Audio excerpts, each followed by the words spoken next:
सुखदेव जी राजा परीक्षित से कहते हैं कि राजन, महाराज मनु के जो उत्तानपाद नाम के जो एक पुत्र हुए, उत्तानपाद बड़े धर्मात्मा राजा थे। राजा उत्तानपाद की एक पत्नी थी जिनका नाम सुनीति था। सुनीति का नाम है सुंदर नीति बताने वाली, जो सही रास्ता अपने पति को सही मार्ग दिखाए उसको सुनीति कहते हैं। सुनीति चौथापन आ गया, परंतु राजा की कोई संतान नहीं हुई। एक दिन महारानी सुनीति कहने लगी कि महाराज आपसे कुछ मैं मांगना चाहती हूं आज। राजा उत्तानपाद कहते हैं देवी क्या चाहती हो मांगो। सुनीति कहती है कि महाराज अगर आप कुछ देना ही चाहते हैं तो मैं यही मांगना चाहती हूं कि आप दूसरा विवाह कर लीजिए। महाराज आप दूसरा विवाह करेंगे जिससे दूसरी रानी आएगी, उससे पुत्र उत्पन्न होगा और इस कुल की सृष्टि चलेगी। राजा उत्तानपाद बहुत समझाते हैं कि रानी तुम नहीं जानती हो, जिस प्रकार एक म्यान में दो तलवार नहीं रह सकती उसी प्रकार एक घर में दो स्त्री नहीं रह सकती है। राजा बहुत समझाते हैं कि रानी ऐसा हट मत करो। रानी सुनीति कहती हैं कि महाराज आसपास लोगों के ताने सुनने को मिलते हैं कि इनके कुल की वृद्धि नहीं होगी, इसलिए मैं निवेदन करना चाहती हूँ कि आप दूसरा विवाह करेंगे तो जिससे वो रानी आएगी उससे पुत्र उत्पन्न होगा और इस कुल की सृष्टि चलेगी। राजा उत्तानपाद बहुत समझाते हैं, जब राजी एक नहीं मानती हैं तो रानी के विनय से राजा दूसरा विवाह कर लेते हैं। एक सुरुचि नाम की कन्या से विवाह करते हैं। जाए उत्तानपादस्य सुनीति सुरुचिस्तयो सुरुचि तेजसी पत्र्यो नेतराय सुतो ध्रुवः।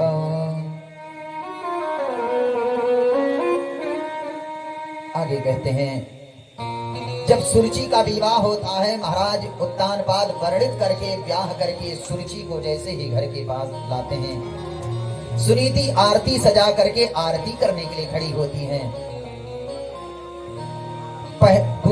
दूसरी रानी सुरुचि कहती है कि महाराज ये कौन है, कहीं ये घर की नौकरानी तो नहीं है। राजा उत्तानपाद कहते हैं नहीं देवी ये तुम्हारी बड़ी बहन है, ये पहली रानी है, अगर तुम आई हो तो रानी की वजह से आई हो।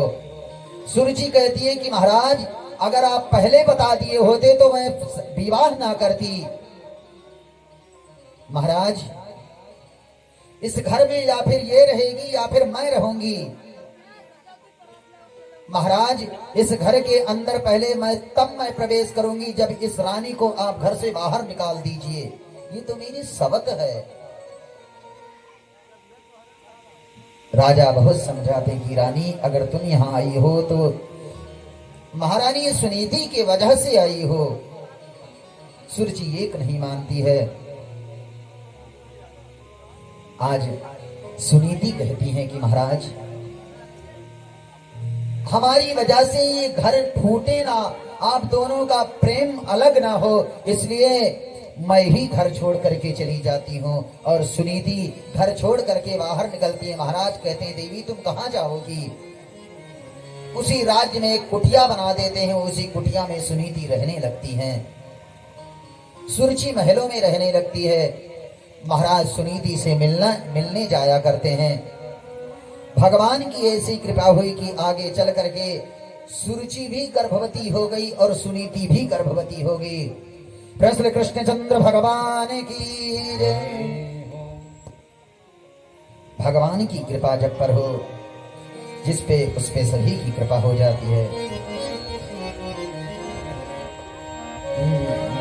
जा पर कृपा राम की हो, जा पर कृपा राम की हो, जा पर कृपा राम की हो,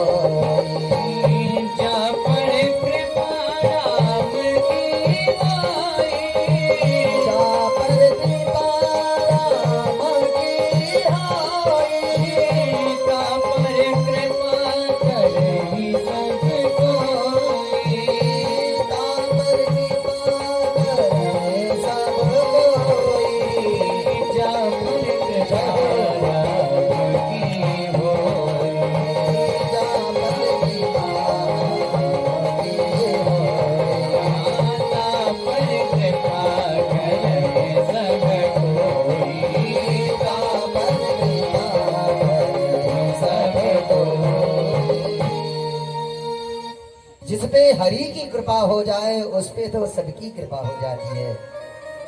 आज सुरुचि तो गर्भवती हुई परंतु सुनीति भी गर्भवती होगी और आगे चल करके 9वें महीने में दोनों रानियों ने सुंदर पुत्र को जन्म दिया।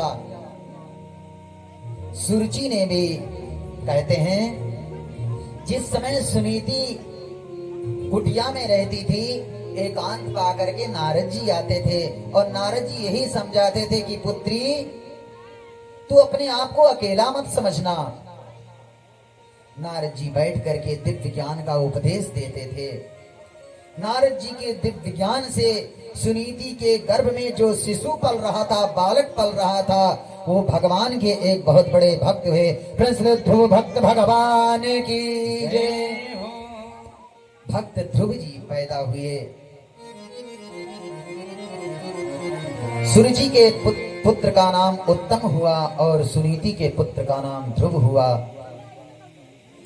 एक दिन ध्रुव खेलते खेलते राजमहल में आते हैं और महाराज की गोद में बैठ जाते हैं। जैसे महाराज की गोद में बैठते हैं सुरुचि हाथ पकड़ करके वो पटक देती है, कहती है तुझे ज्यादा बैठने का शौक है तो पहले तुम मरो, फिर भगवान के पास जाना, फिर भगवान से विनय करना, प्रार्थना करना और भगवान से ये प्रार्थना करना कि हे प्रभु, हे करुणा निधान, हमारी एक ही कामना है कि मेरा जन्म सुरुचि के गर्भ से हो, फिर तुम मेरे गर्भ से जन्म लेना, तब इस सिंहासन पर बैठने के तुम अधिकारी रहोगे।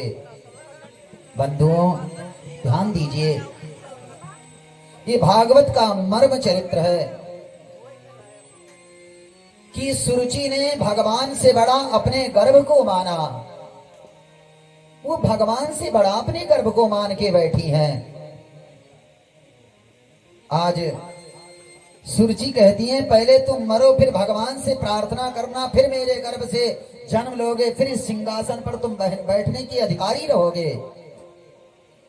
रोते हुए ध्रुव जाते हैं और अपनी माता से कहते हैं कि माँ, छोटी माँ ने आज मुझे डांट करके भगाया है और छोटी माँ ने कहा है कि पहले तुम मरो, भगवान को प्राप्त करो, फिर उसके बाद भगवान से प्रार्थना करना, फिर मेरे गर्भ से तुम जन्म लेना। सुनीति कहने लगती है कि पुत्र, आज तक तो पूछ रहा था कि पिता मेरे कौन है, मैं तुझे तो तेरे पिता के बारे में नहीं बता सकी और तेरी माँ ने तुझे परम पिता के बारे में बता दी। धन्य है वो सुरुचि। आजकल की माताएं होती कि हमारी सी बच्चा चलो बताई थे, अरे फौजदारी के लेती कि हमारे लड़का के मारी सी, अब की मरी है तो ईटा पत्थरा बहा के मार दियो। आजकल की माताएं ऐसा अपने बच्चों को ज्ञान देती कि अब की मार दिया है तो तुहू मार दियो, बाद में हम देख ले गए। परंतु सुनीति ने ऐसा नहीं कहा।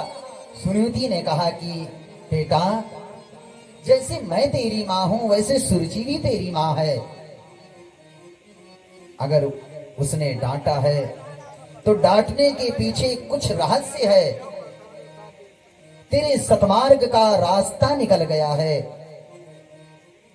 आज ध्रुव जी कहते हैं कि भगवान कहाँ मिलेंगे।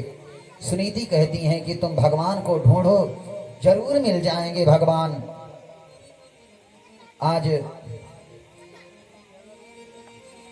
श्री सुखदेव जी कहते हैं कि हे राजा परीक्षित, भगवान को ढूंढने के लिए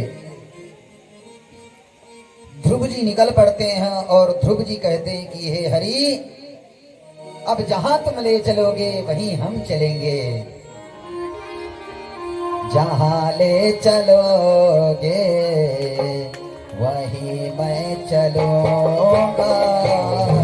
जहां ले चलोगे वहीं मैं चलूंगा। जहां ले चलोगे वहीं मैं चलूंगा। जहां ले चलोगे वहीं मैं चलूंगा। जहां नाथ रख लोगे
प्रभु प्रेम पावन कहोगा, जहाँ ले चलोगे वहीं मैं चलूंगा, जहाँ ले चलोगे वहीं मैं चलूंगा, जहाँ नाच रख लोगे, जहाँ नाच रख लोगे, जहाँ नाच रख लोगे वहीं मैं रहूंगा, जहाँ ले चलोगे वहीं मैं चलूंगा, जहाँ ले चलोगे वहीं मैं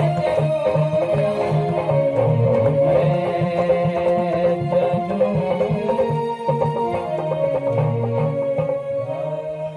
श्री भागवत भगवान की जय। जब भगवान के भरोसे अपनी गाड़ी को हाँकोगे, हरि के भरोसे हाँको गाड़ी, जब हरि के भरोसे अपनी गाड़ी को आगे बढ़ाओगे तो जरूर अच्छे रास्ते पर ही लेकर के जाएगा। आप ध्रुव जी महाराज भगवान का स्मरण करते हुए निकल पड़े, कहाँ जाना है उनको खुद ही नहीं पता है। छोटे से ध्रुव को देख करके नारद जी विचार करते हैं, छोटा सा बालक हट कर बैठा है, कहाँ जाएगा ये। ध्रुव जी के पास नारद जी आते हैं, नारद जी कहते हैं, बेटा तुम वापस लौट जाओ, जिसको तुम ढूंढने के लिए निकले हो, अमलात्मा विमलात्मा बड़े बड़े संत महात्मा 10,000 वर्ष तक तप किए हैं, फिर भी उसको नहीं प्राप्त कर पाए हैं। उस तत्व को तुम ढूंढने निकले हो, तुम वापस चले जाओ। वो परमात्मा इतनी सरलता से नहीं मिलने वाला है।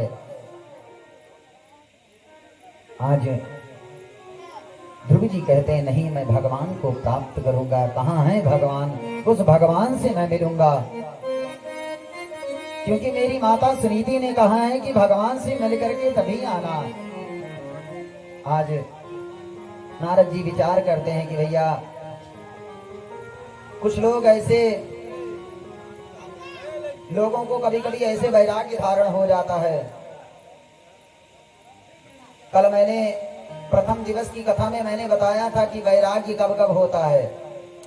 विदुर नीति में लिखा हुआ है कि भोजनांते श्मशानांते मैथुनांते जवानपि, यानी आप कहते हैं कि भोजन के समय में जब भोजन आप कर लेंगे तो भोजन करने के बाद आपको भोजन दुश्मन की तरह दिखेगा। अगर कोई कही अरे 2 पूरी और ले लो, अरे नहीं यार, अगर वो जबरदस्ती करेगा तो क्रोध आएगा आपको। फिर उस भोजन को आप शत्रु के जैसे देखोगे भोजन करने के बाद, और वही भोजन 2 घंटे के बाद फिर वो मित्र जैसे हो जाएगा कि कहाँ पाए सूखी रोटी पाई खाएगी। तो भोजन के बाद लोगों को वैराग्य होता है। और शमशान आनते, शमशान घाट पर जब कोई लोग फुकावे जाते हैं तब वहां पर बड़ा वैराग्य आवता है, सब संसार के माया है, इनके पास देखो धन संपदा कतना रहा, कुछ लिहा जाते हैं, कुछ नहीं, कोई नहीं कुछ लेकर के जाएगा। राजा हो या रंग सभी का अंत एक सा हो, गति सबकी एक ही जैसे होनी है। लोगों को शमशान घाट पर वैराग्य उत्पन्न होता है, लेकिन जैसे ही घर आते हैं उनका वैराग्य फिर खत्म हो जाता है। मैथुनांचे विषय के बाद लोगों को वैराग्य उत्पन्न होता है। और कभी कभी लोगों को घर में झगड़े के बाद वैराग्य उत्पन्न होता है। विदुर जी ने झगड़ा वाला नहीं लिखा था, लेकिन सत्य तो यह है कि झगड़े के बाद लोगों को वैराग्य उत्पन्न होता है। घर बार सब छोड़ के हम अयोध्या चले जावे, वहीं रहवे। खैहस से बहुत तंग आ चुके हैं। और लोग क्या करते हैं, जब घर छोड़ कभी कभी लोग चले भी जाते हैं और जा करके पता चलेगा कि गोंडा से कोनो ट्रेन है हरिद्वार की तिर, गोंडा रेलवे स्टेशन पहुंचे, पता चला कि ट्रेन 2-4 घंटा लेट हो गए। मन में विचार करे लगे, रे झगड़ा सबके यहाँ होते, 4 बर्तन है तो खटपट हो गई करी है। हम चले जावे तो हमार नदिया हमरे बिना रह न पाई। हमरे स्वभावे वो सोवत है। अब लोग वहां पर वैराग्य खत्म हो गया, फिर वापस चले आए। तो मरकट जैसे जो वैराग्य उत्पन्न होता है, कभी इस डाली पर कभी उस डाली पर, नारद जी वही कहते हैं कि पुत्र जी मरकट वैराग्य प्रत्येक प्राणी को लगा है, इसलिए तुम वापस चले जाओ ध्रुव जी। ध्रुव जी हटी रहते हैं, कहते हैं नहीं नारद जी हमें जाना है। जब नारद जी बहुत समझाते हैं, एक नहीं मानते, तो नारद जी विचार करते हैं शायद भगवान को प्राप्त करके ही निकलेगा। आज नारद जी कहते हैं कि पहले भगवान को प्राप्त करने से पहले गुरु मंत्र लेना चाहिए। गुरु गोविंद दोनों कड़े काके लागो पाए, बलिहारी गुरु आपनो गोविंद देव बताए। गुरु एक ऐसी टार्च है जो कि हमारे अज्ञान के अंधकार को दूर करके ज्ञान के प्रकाश के रास्ते पर लेकर जाती है। भू यानी अंधकार, रू यानी प्रकाश, जो अंधकार के से प्रकाश के तरफ ले जाए वही गुरु होता है।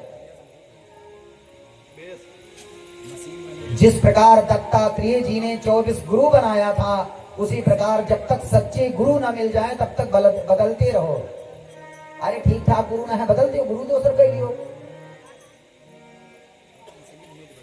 गुरु में कोई दोष ना दिखे। इस प्रकार से ऐसा थोड़ी है कि हमारे कुल खानदान के अरे भैया हुए गुरु मंत्र लेना उनके गुरु महाराज के, तो गुरु महाराज रहना ये उनका लड़का है। भले लड़का दारू उल्टा सीधा व्यसन करता हो, लेकिन यह है गुरु के लड़के से गुरु मंत्र। ऐसे गुरु मंत्र नहीं लेना है। गुरु वो हो जो अच्छे रास्ते पर अच्छा मार्ग दिखाए। आज ध्रुव जी से नारद जी कहते हैं कि पहले गुरु मंत्र ले लो तुम। नारद जी की बात सुन करके ध्रुव जी कहते हैं कि हे नारद जी, मेरी माँ कहती थी, जब मैं अपने माँ के गर्भ में था तब मेरी माँ कहती थी कि देवर्षि नारद आकर के दिव्य ज्ञान का उपदेश देते थे। हे नारद जी, मेरी माँ आपके बारे में, आपके गुणानुवाद के बारे में बड़ा बखान करती थी। हे नारद जी, आप जैसे श्रेष्ठ गुरु और कहाँ मिलेंगे, इसलिए आप ही मुझे गुरु मंत्र दे दीजिए। और नारद जी 12 मंत्र का, 12 अक्षर का गुरु मंत्र देते हैं। ओम नमो भगवते वासुदेवाय, ओम नमो भगवते वासुदेवाय, ओम नमो भगवते वासुदेवाय, ओम नमो भगवते वासुदेवाय, ओम नमो भगवते वासुदेवाय, ओम नमो भगवते वासुदेवाय, ओम नमो भगवते वासुदेवाय, ओम नमो भगवते वासुदेवाय, वासुदेवाय, वासुदेवाय। ओम नमो भगवते वासुदेवाय का मंत्र देते हैं और ध्रुव जी उसी का जप करते करते करते करते आते हैं। उसके बाद तप करने लगते हैं। तप करने का इसमें ध्रुव चरित्र में भाव बताया गया है कि व्रत कैसे धारण करना चाहिए। व्रत का वो विधान नहीं है कि 9 दिन न्यवर्ता रही हो भूखा। इसमें व्रत का महत्व कुछ बताया गया है। आप सभी को मैं विस्तार से बताना चाहता हूँ कि व्रत का वो मतलब नहीं है कि 9 दिन का ही आप संकल्प लियो कि 9 दिन हम खाली अन्न न खावे, हर अढ़ाई के खावे। पता चलता है कि अन्न का त्याग है और थाली में कुट्टू की पूरी रखी है, दाल भी किसी प्रकार कोई चीज की बना लेते हैं, चिप्स रखी है, खूब आइटम रखा है, पेट भर के सुबह शाम खाते हैं और 9 दिन का व्रत है। मुख्य व्रत का ये विधान है कि अहिंसा प्रथमं पुष्पम पुष्पम इंद्रिय निग्रह सर्वभूत भया पुष्पम क्षमा पुष्पम विशेषता शांति पुष्पम तपा पुष्पम ध्यान पुष्पम तथैव च सत्यमष्ट पदम पुष्पम विष्णु प्रीतिकरम भवेत्। भगवान को ये 8 प्रकार के पुष्प जो हैं एक अर्पण आप कर दो, व्रत रख लो, भगवान प्रसन्न हो जाएंगे। संकल्प आप लो कि हे भगवती हे देवी 9 दिन तक मैं किसी से द्वेष नहीं करूंगा, 9 दिन तक मैं छल कपट नहीं करूंगा, 9 दिन तक मैं झूठ नहीं बोलूंगा, 9 दिन तक मैं ईर्ष्या मात्सर्य ये सब किसी से झगड़े नहीं करूंगा, 9 दिवस तक किसी भी प्राणी से हमसे ऐसा शब्द कोई न निकले जिससे उनको कष्ट हो। इस प्रकार से व्रत ऐसे रहना चाहिए। और व्रत का विधान नियम बताया गया है कि ये नहीं कि कब आप एकादशी भूखा ना रहो, पता चला कि अब की कुआर के निवर्ता हम नीरा जली व्रत रह गए। आपने संकल्प लिया कि देवी जी से किया कि आज 9 दिन तक हम जब तक दशमी के पारण न कैले हुए तब तक हम जलो न पीवे, और आप संकल्प ले लिए। 1 दिन बीता, 2 दिन बीता, तीसरे दिन पता चला कि चौरी चौराहा पर डॉक्टर बोले हैं कि करनेलगंज ले जाओ, करनेलगंज से गोंडा लेके गया और गोंडा में 4-6 बोतल चढ़ चुका है, यानी 5-6 लीटर पानी चढ़ चुका और लाइन में लगा है। तो ऐसे व्रत रहने से क्या फायदा कि 1 गिलास जल का आप त्याग किए और फिर पता चले कि ग्लूकोज चढ़ रहा है। हाँ, इसमें निराजली व्रत का भी विधान बताया गया है किस प्रकार रहना चाहिए। पहले आप 1 घंटे के लिए जल को त्यागिए, फिर 2 घंटे के लिए त्यागिए, फिर 4 घंटे के लिए, 6 घंटे के लिए, 12 घंटे के लिए। ऐसे त्यागने से आप 7 दिन नहीं, 9 दिन नहीं, 15 दिन तक भी आप बिना जल के रह सकते हैं। ये नियम है व्रत रहने का।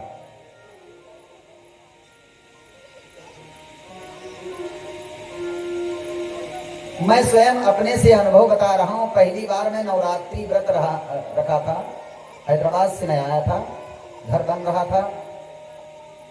तीसरे दिन हमें पारण कर लेना, मैं स्वयं ही तीसरे दिन पारण कर लिया था।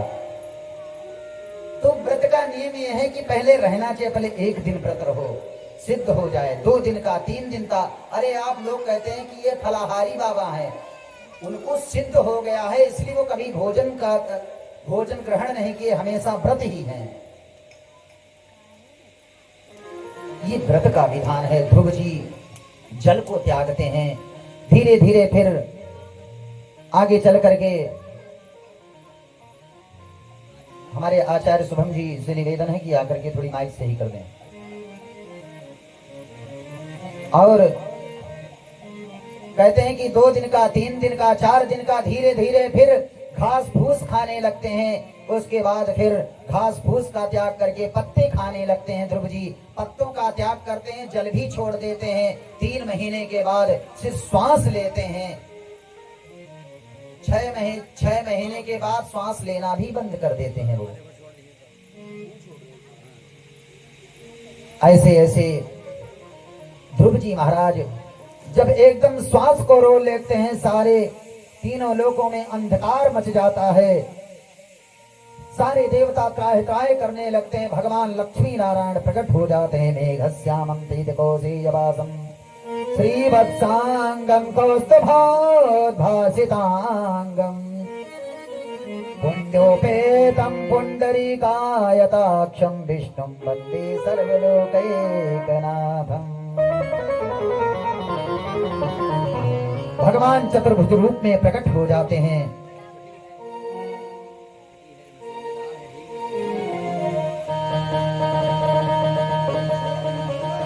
और जब ध्रुव जी आंखें बंद किए रहते हैं, भगवान अपना पांचजन्य शंख उनके कपोल गाल पर लगाते हैं। ध्रुव जी की आंखें खुलती है, भगवान को देखते हैं। पहली बार भगवान का दर्शन ध्रुव जी करते हैं, चरणों में गिर पड़ते हैं और ध्रुव जी कहते हैं कि प्रभु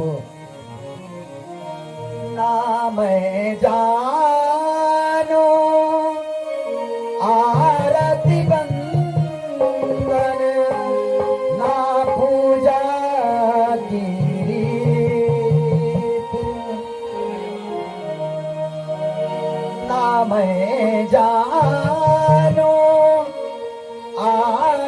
बंदन ना पूजा की रीति। ना मैं जानू आरती बंदन ना पूजा की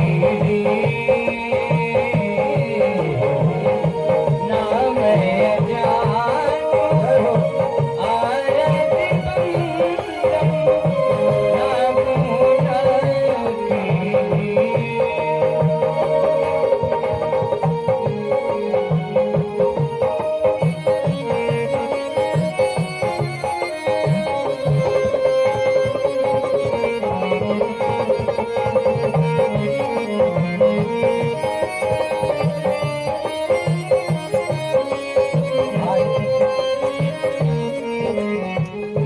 ध्रुव जी कहते हैं कि हमें कुछ नहीं आता है, हमें ना मंत्र आता है, ना पूजा की पद्धति आती है, किस प्रकार से मैं आपका पूजन करूं। आज भगवान पांचजन्य संख्य जब स्पर्श करते हैं तो वेद पुराण इतिहास सभी के ज्ञाता हो जाते हैं। ध्रुव जी बड़े भाव से ध्रुव जी षोडशोपचार से पूजन करते हैं हरि का। और ध्रुव जी से भगवान कहते हैं कि मांगो तुम्हें क्या चाहिए। ध्रुव जी कहते हैं मैं क्या मांगू, आप मिल गए हो तो मुझे क्या चाहिए। भगवान कहते हैं नहीं, जिसके लिए तुम यहाँ आए हो पहले वो तुम लो। आप उस सिंहासन के लिए यहाँ तक आए, इसलिए पहले आप उस सिंहासन के सत्ता पर जाइए। ध्रुव जी कहते हैं मुझे कुछ नहीं चाहिए। आज भगवान पराभक्ति का वरदान देकर के भेजते हैं। ध्रुव जी वापस आते हैं और आकर के जो सुरुचि पटक दी थी और हाथ पकड़ करके महल से बाहर निकाल दी थी कि जाओ, इस सिंहासन पर बैठने की तुम अधिकारी नहीं हो, वो सुरुचि थाली सजा करके आरती सबसे पहले खड़ी है करने के लिए। बंधुओं, लोग तो बहुत कहते हैं कि उनका लड़का कुछ नहीं करता है, उनका लड़का गोंडा में पढ़ नहीं रहा है, सिर्फ आयासी कर रहा है, उनका लड़की का लखनऊ में पढ़ नहीं रही है, सिर्फ आयासियां कर रही है। वही लड़की जब पढ़ करके उसी डिस्ट्रिक्ट कलेक्टर बन करके, जिला मजिस्ट्रेट बन करके जब वहां पर आती है, उसी जनपद में आती है, तो जो लोग घृणित भाव से देखते थे, जो लोग बुराइयां करते थे, वही लोग लोगों से क्या कहते हैं, जो जिला मजिस्ट्रेट ही वो है मेरे मौसी के नाती नहीं आए, कौनो काम हुई तो बताओ। लोग दूर का रिश्ता जोड़ लेते हैं कि जो वहां पर कमिश्नर जी हैं, जो दरोगा साहब हैं, जो लड़का अभी अभी आया है जिला में, वो हमारा खास रिश्तेदार है। यही बात आज भाव में सुखदेव जी कहते हैं कि राजन, जो सुरुचि भगा दी थी हाथ पकड़ करके, वो जब ध्रुव जी जब प्रतिष्ठित हो गए, प्रतिष्ठा को प्राप्त कर लिए, वही सुरुचि थाली लेकर के आगे आरती कर रही हैं। इसलिए उगते हुए सूर्य को सभी प्रणाम करते हैं। आगे चल करके कहते हैं ध्रुव जी 36,000 वर्ष तक राज्य करते हैं। उसके बाद ध्रुव लोक में जाकर के वहीं चमकने लगते हैं। कहते हैं कि ध्रुव जी जब जाने लगते हैं तो मृत्यु सामने लेट जाती है और मृत्यु कहती है कि हे ध्रुव जी, पहले तुम मरो फिर जाओ। ध्रुव जी कहते हैं कि नहीं देवी, भले ही मृत्यु लोक है, परंतु मैं इस मृत्यु लोक का, मैं नियमों का मैं खंडन करके जा रहा हूँ। मैं मर के नहीं, पूरा साथ शरीर से मैं जा रहा हूँ। आज मृत्यु लेट जाती है और ध्रुव जी मृत्यु के सिर पर पैर रख करके आगे बढ़ते हैं। जब ध्रुव जी अपने विमान पर बैठते हैं तो ध्रुव जी का मुंह लटका रहता है। पार्षद कहते हैं कि ध्रुव जी तुम्हारा मुंह क्यों लटका है? ध्रुव जी कहते हैं इसलिए लटका है कि मेरी माँ, जिस माँ की वजह से मैं आज इतने पद पर पहुंचा हूँ, वो मेरी माँ नहीं दिख रही है। सुखदेव जी कहते हैं कि हे राजन, ध्रुव जी की बात सुन करके देवता पार्षद कहते हैं कि हे ध्रुव जी, जो माँ ऐसे भक्त को जन्म दे वो भला पीछे कैसे रह सकती है? आगे देखो, जो आगे वाला रथ जा रहा है वो तुम्हारी माँ सुनीति बैठ करके जा रही है।